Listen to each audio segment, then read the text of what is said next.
I am a curator, and basically I've worked with the Latino Film Festival, I've worked with the San Diego Repertory Theater, Latino Corazon is a cafe here in San Diego that I work with, and a few galleries showing different Latino artists from Baja, from Los Angeles and San Diego. The artists that I work with are Latino artists, and the kind of art they do is very, very diverse. There's some that do abstract art, some that do realistic art.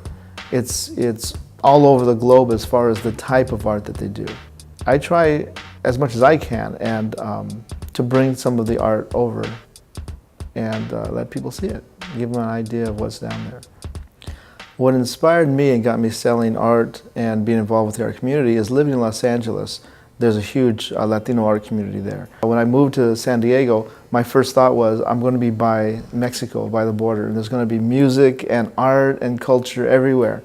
And I came down to San Diego and I didn't see it. With such a huge Latino community, I thought there would be so much more. And it was a culture shock in a way.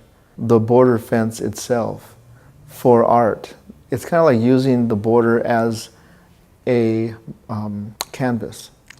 And a lot of artists are using that to express their opinions, but it's really, really cool because a lot of times the border itself is meant to be menacing. It's this huge metal structure, and at times there are barbed wire, sometimes there are like spikes, and it's of course to keep people away, to bring out fear.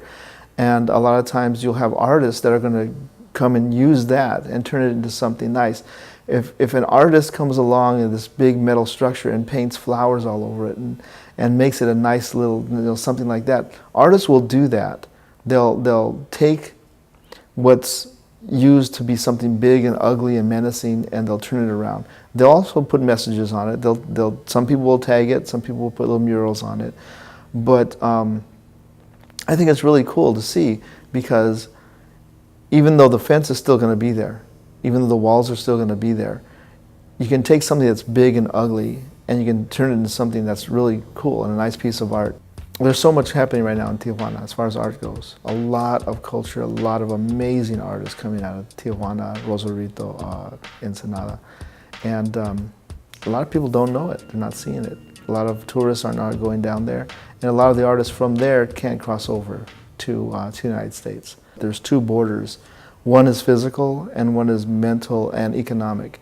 And I believe the mental and economic border is stronger actually than the physical border, because the mental and economic border is something that's been built up in the minds of people. It's become harder for people on both sides to cross over, and there's the fear that has been put in a lot of people's heads that you cross over at Tijuana, it's the Bermuda Triangle, you're not going to come back. The border is going to keep people from going down there and keep this cross exchange of cultural ideas and identities from happening.